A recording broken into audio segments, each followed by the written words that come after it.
লম্বা করে দিলাম। হ্যাঁ,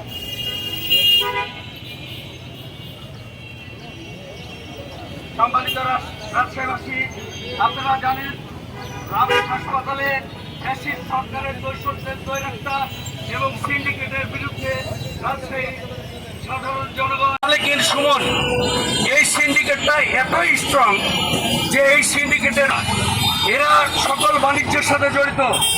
এরা শুধু চাকরি করে না, এরা সকল অনিয়ম দুর্নীতির সাথে জড়িত। আমরা চাই সুমন সিন্ডিকেট দ্রুত সুমন মোশাররফ আপন দুই ভাই ডিডি এডি মানে উপপরিচালক, সহকারী